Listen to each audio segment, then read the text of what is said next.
मंडळी नमस्कार, बातमी आहे सोलापुरातून।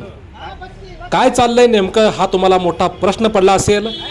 हे दृश्य आहे सोलापुरातील प्रत्येक चौकात अनेक ठिकाणी बेघर लोक बसलेले दिसून येतात। फुटपाथच्या बाजूला या लोकांचा वास्तव्य दिसून येतो। पावसाळ्याचे दिवस असल्याने सोलापूर महानगरपालिकेच्या वतीने एक मोहीम राबवण्यात आली। नगरसेविका श्रीदेवी फुलारे यांच्या माध्यमातून हा उपक्रम घेण्यात आला। पहा नेमकी काय मोहीम आहे। आपण जे बेघर निवारा केंद्र दीनदयाळ अंत्योदय योजना राष्ट्रीय नागरिक उपजीविका अभियानांतर्गत सोलापूर शहरातील रस्त्याच्या कडेला फुटपाथवर मंदिर परिसर, मस्जिद परिसर, दर्गा परिसर, 7 रस्ता, रंगभवन या परिसरामध्ये जे बेघर रस्त्यावर कसं आपलं जीवन जगतात, यासाठी आपण सोलापूर महानगरपालिकेच्या माध्यमातून कुट्टा नाका क्रीडा संकुल मागे असं सुसज्ज असं बेघर निवारा केंद्र या लोकांसाठी बांधण्यात आलेलं आहे। तरी आम्ही आज या प्रभागाच्या नगरसेविका श्रीदेवीताई फुलारे यांच्या माध्यमातून आपण आज या ठिकाणी मोहीम घेत आहोत।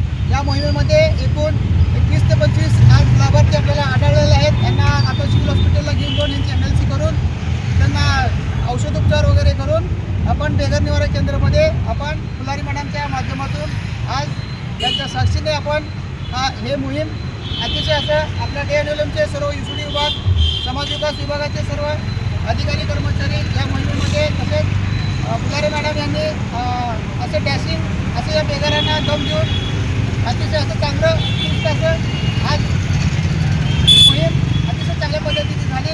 तर मॅडमला विनंती करतो की आपण आपलं मनोगत करावं।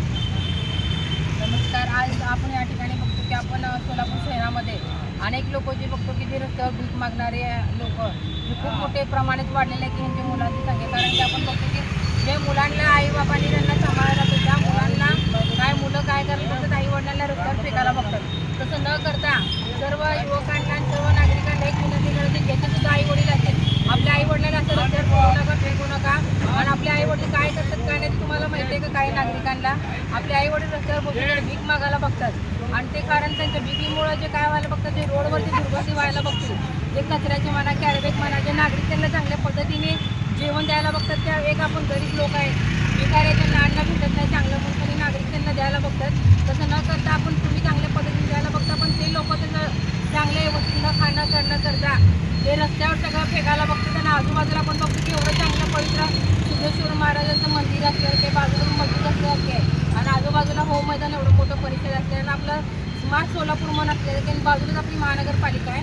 तशा पद्धतीने जर सोलापूर शहरामध्ये एवढं घाणीचं साम्राज्य होत असेल आणि जे रस्त्यावरचे जे भिकारी अनेक पद्धतीने आढळतात, त्या अशा भिकाऱ्यांना महानगरपालिकेचे जे आयुक्त साहेब आहेत म्हणा आणि दीनदयाळ योजना अंतर्गत जे केंद्रामध्ये आपण त्यांना घेऊन त्यांनी जाणार आहे, त्या पूर्णपणे स्टॉपचे सगळ्यांचे सर्व पूर्णपणे स्टॉपने सुद्धा चांगल्या पद्धतीने काम केलेलं आहे आणि त्या स्टॉपचे पण मी मनापासून आभार व्यक्त करते की आपण कुठल्याही प्रभागामध्ये प्रत्येक प्रभागामध्ये खूप मोठ्या संख्येने भिकारी असल्यासारखे त्या भिकाऱ्यांना उचला आणि त्यांना घेऊन त्यांनी चांगल्या आपल्या महानगरपालिकेने चांगल्या पद्धतीने यांना केंद्र केलेलं आहे। त्या ठिकाणी त्यांची राहण्यापिण्याची खाण्याची सुद्धा महापालिकेने चांगल्या पद्धतीने सेवा केलेली आहे। त्याचा लाभ घ्या, कारण तुम्ही असं रस्त्यावर भीक मागण्यापेक्षा तिथे तुम्हाला छत पण आहे राहायला चांगल्या पद्धतीचं, 2 टाईम भाकर खायला भेटते, तुम्हाला कामधंदा जर करायचं तर महानगरपालिका तुम्हाला तिथं बसल्या ठिकाणी काय तर तुम्हाला कुठलं तर छोटे मोठे काम करायचं संधी द्यायला बघेल। आणि आम्ही येणार काळामध्ये आपले सोलापूर शहराचे पालकमंत्री म्हणा, आपले आमदार साहेब म्हणा आणि आपले मुख्यमंत्री साहेब म्हणा, अशा भिकारी लोकांसुद्धा योजना असल्यासारख्या त्या लोकांना सुद्धा आपण न्याय देण्याचा प्रयत्न करूया। आणि आज एक नगरसेविका म्हणून आणि एक नागरिक म्हणून त्यांनी जे मला आढळून आलं की लोक जे रस्त्यावर भीक मागतात त्यांचं चांगलं भविष्याचा आम्ही विचार करून त्यांनी ह्यांना घेऊन त्यांनी चाललेलं आणि ह्यांना कुठं मारहाण काही होणार नाही आहे। त्यांना चांगल्या पद्धतीने महानगरपालिका चांगल्या पद्धतीची सोय करणार, हॉस्पिटल इलाज वगैरे करणार आणि आपल्या महानगरपालिकेची पूर्ण जे मी खूप आभार मानत बघते की आपण ह्यांना फिरू नका, यांचं पूर्णपणे चांगल्या पद्धतीने देखभाल करा, जेवण द्या, 2 टायमाचं करा आणि रस्त्यावर कुठलीही भिकारी न दिसता कामा नये। ह्याच्या पुढे रस्त्यावर भिकारी दिसले तर महानगरपालिकेच्या अधिकाऱ्यावर कारवाई केली जाईल। आणि आणि आज या ठिकाणी आपण सर्वांनी मिळून एक 25-30 अधिकारी आम्ही उचललेले आहेत आणि नागरिकांना आवाहन करायचं की आपण रस्त्यावर जेवण देण्यापेक्षा की जिथं आश्रम आहे त्या भागामध्ये द्या जेवण. त्यांचे निवास केंद्र आहे महानगरपालिकेचं, तिथे तुम्ही ते द्या, अन्न वगैरे करा.